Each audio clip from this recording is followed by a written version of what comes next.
美国亚裔女大学生医院实习期间离奇失踪，监控拍下她开车离开停车场后再也没有回来，直到4个月后被发现时却已是尸首。她究竟去了哪儿？经历了什么？让我们一起走进今天的案件。莫看江面平如镜，遥望水底万丈深。欢迎来到解密日记，我是超人。今天给大家带来的案件要从一个亚裔女孩开始讲起。眼前的这个女孩叫做米歇尔，是越南裔。很小的时候，她与5个兄弟姐妹一起跟随渔民父亲从越南来到了美国圣迭戈生活。父亲勤劳朴实，一心希望在异国他乡扎下根来。几个孩子在父亲的熏陶下，也都勤奋好学，希望能替父母分忧。米歇尔就是在这样的家庭环境中长大，并有了属于自己的目标，成为一名护士。高中毕业，米歇尔考取了旧金山湾区的梅里特大学，这是一所医科院校。米歇尔如愿选择了护理专业。大学生活很快过去。2011年5月，26岁的他与7名同学一起分配到了距离学校不远的海沃德医疗中心，成为了一名妇产科的实习护士。如果一切顺利，米歇尔将在半年后成为这家医院的正式员工。作为一名越南裔移民的后代，他终于可以在这里用自己的方式立足。可不会有人想到，就在实习还不足1个月时，他却以一种极其诡异的方式消失了。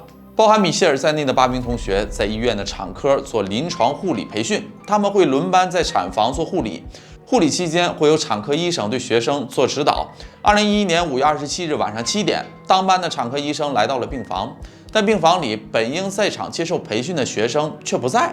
医生觉得很奇怪，就问门口的护士：“今天应该是哪个学生值班？”护士说是米歇尔。随后，医生拨打了米歇尔的电话，但却无人接听，又给他发短信也没有回复。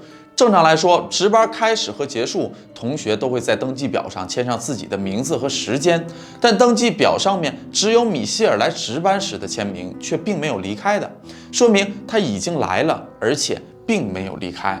这时，旁边的保安告诉医生，在6点45分的时候，他看见过米歇尔离开了病房，还打了招呼。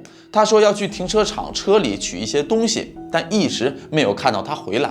直到7点30分，医院的急诊室接到了一通电话，来电人称自己是实习护士米歇尔，希望与指导的医生通话。但急诊室的人告诉他，需要帮他把电话转到妇产科室时，电话那头的米歇尔却说不需要转接电话，他打电话的目的就是想让医生知道一下他的爸爸突发心脏病了，晚上他不能够回医院了。随后就挂断了电话。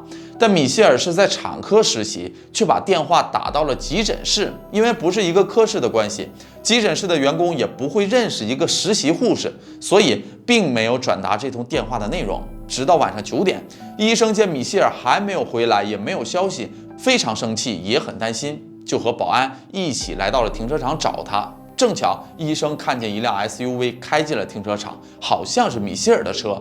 医生不断地朝着车挥手，但这辆车却又迅速地掉头开了出去。由于停车场内很黑，医生也没有看清楚开车的人是谁，只是觉得这辆车很像米歇尔的。医生随后就报了警，并联系了米歇尔在圣迭戈的父母。父母也觉得女儿的行为有些奇怪，夫妻俩身体很好，女儿当天也没有打电话到过家里。那么女儿是说谎出去玩了？父母了解米歇尔，他是不会做出这样的事儿的。非常担心的他们也连夜从圣迭戈赶往了海沃德医疗中心，时间来到了第2天早上9点钟。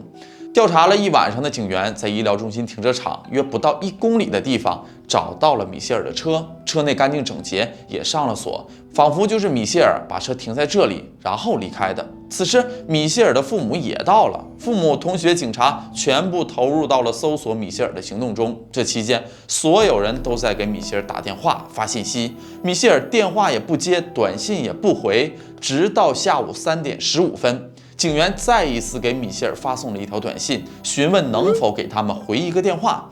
警员等了一会儿后，居然收到了米歇尔的回复短信。他说：“我没有失踪，我的手机出了问题，把所有的信息都删除了。你们不断的打电话和发短信，耗尽了我最后的电量。”随后，米歇尔的父母、同学和医生都收到了来自米歇尔的回复，但基本都是相同的内容。我只是想要一个人静一静，我很累，我昨晚度过了一个非常糟糕的夜晚。这时，所有人都不明白米歇尔到底怎么了，他在哪儿，又是什么原因让他情绪如此的低落？米歇尔回信了，案件是不是到此为止了？并没有。警方觉得很古怪，从米歇尔离开医院后，一共与人联系过2次。第一次是打电话到急诊室，他似乎很着急挂断电话；第二次是给大家回信息。正常来说，当你打开手机发现所有人都在找你，担心你的安危时，你看到后别人不回，也应该第一时间给父母打个电话报平安吧。但米歇尔却是给所有人几乎回复了相同内容的短信。起初，警方怀疑米歇尔是不是被绑架了，但却迟迟收不到绑匪的电话。此时，米歇尔的家人开始到处张贴寻人启事，并准备2万美金，鼓励大家提供线索。知道事件不简单的警方对米歇尔的车进行了仔细的勘查。车很整洁，但在车内发现了血迹。除此之外，警员在医院停车场米歇尔停车的位置也发现了血迹。经过检验，这些血迹都是属于米歇尔的，这让警方十分警惕。米歇尔可能不止失踪这么简单。此时，在车座上有一个学生证引起了警员的注意。这个学生证同样来自梅里特大学，但并不属于米歇尔。仅有的监控不够清晰，车内没有其他线索，警方只得从这个学生证入手。随即来到了梅里特大学，找到了这个学生。但这个人表示自己的学生证已经丢了好几天了，同学们都可以证明，并且他也并不认识米歇尔。那么是谁拿了他的学生证？目的又是什么呢？警员调起了学校的监控画面，有了一个十分惊人的发现。5月26日，案发的前一天，一名学生打扮的女生曾使用这个学生证在校园里闲逛，在上午8点40分进入了教职工休息室。这个女生是谁？她与这起案件又有着怎样的关系呢？警方把这名女生的监控截图拿给米歇尔的同学、医生还有父母确认，父母非常惊讶，这个女生不是别人，居然是米歇尔高中时最好的闺蜜吉塞尔。可吉塞尔并不是梅里特大学的学生，怎么会出现在这里？他手中别人的学生证又怎么会出现在失踪的米歇尔车上？吉塞尔会与米歇尔的失踪有关系吗？通过调查，警方发现米歇尔最近真就与高中最好的闺蜜吉塞尔发生过不愉快。吉塞尔是一个有女儿的单身母亲，在幼儿园工作。警员发现，在米歇尔失踪的前3天，吉塞尔的前夫斯科特对吉塞尔发出了限制令，不许他来看望孩子，理由是他觉得吉塞尔越来越古怪了，怕他伤害了孩子。这让吉塞尔无法接受，甚至抓狂，开始骂孩子的爸爸，骂米歇尔：“你应该为你的谎言而死。”他也是。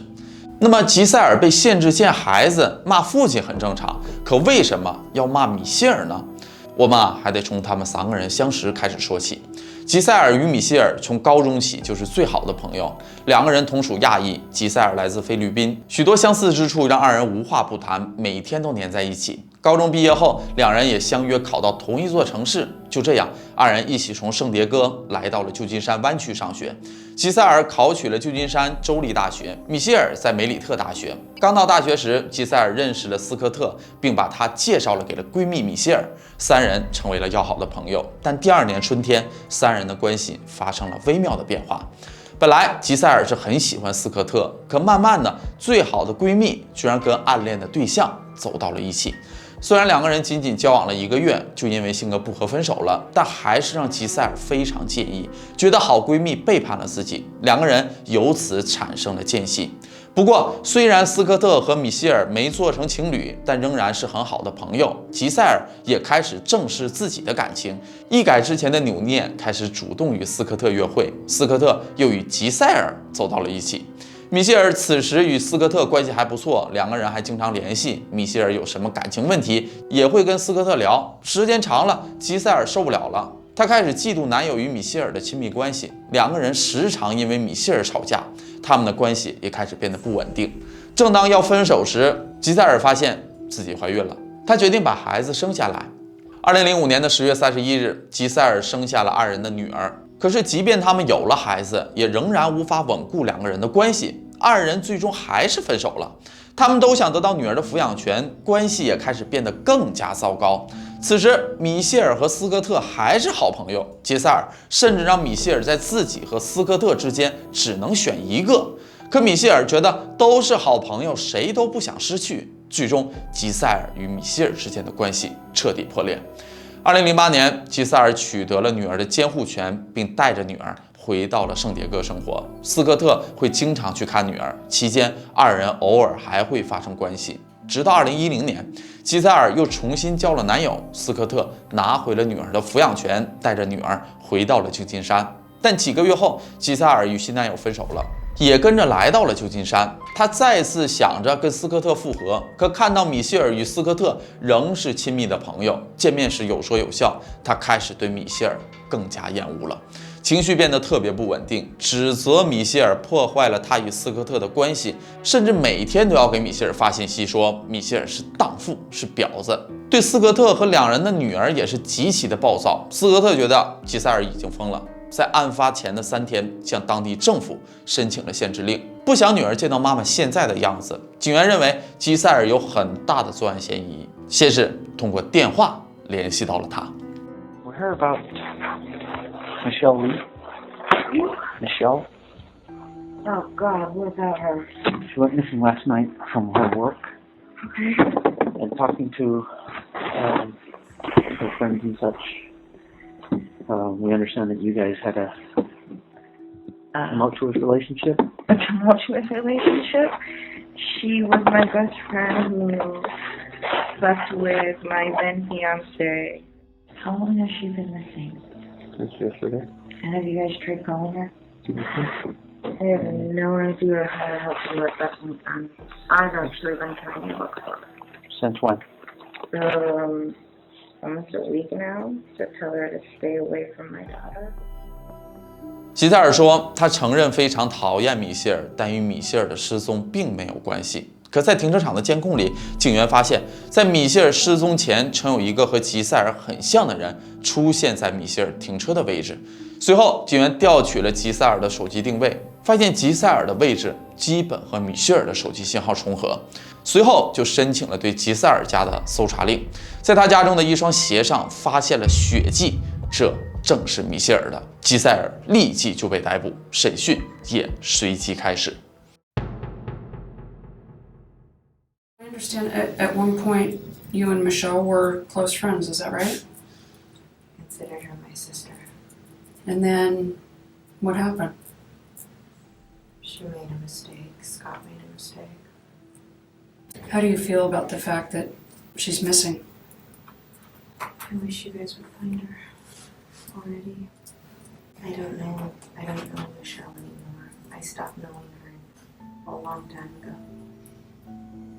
警员觉得吉塞尔是出于嫉妒、仇恨、愤怒，最终决定报复米歇尔。他是有预谋，并且计划了很长时间。斯科特也提供了短信和电话录音证据，内容都是吉塞尔指责斯科特与米歇尔有染，对自己不忠，他会报复他们，夺走他们的生命。这段视频是斯科特在车内记录下的一段对话。I asked you, can we just be honest about Michelle? Because she's the one issue that I really, really am having a hard time dealing with. That's not what you said at all. Yes! Okay, We well didn't then talk for fine. days. Starting from now, we are going to be honest about Michelle. Do you understand me? Whether you sleep with her, whether you share food with her, whether you talk to her, you will be honest with me. Look at me! You will be honest with me regarding her. Otherwise, I will take your life and hers.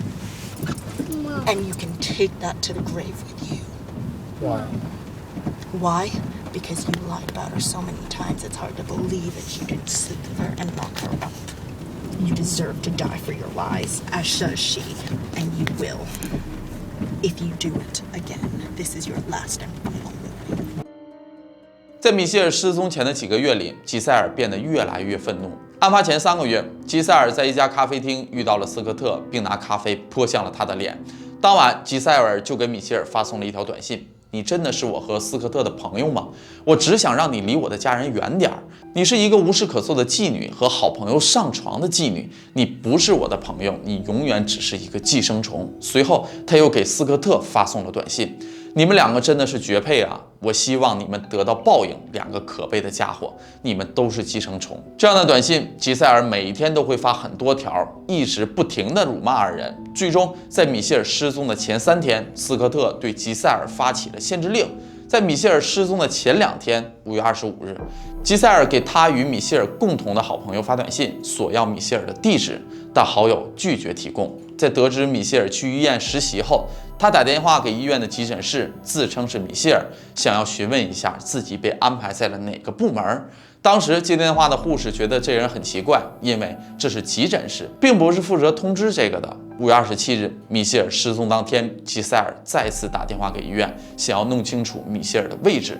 医院监控显示，晚上7点04分，吉塞尔来到了医院的停车场，并成功约出了米歇尔。晚上9点，相信这时吉塞尔已经得手了。他给朋友发送短信，询问如何破解手机密码，朋友也不清楚。第2天，吉塞尔去了手机店，才解开了密码。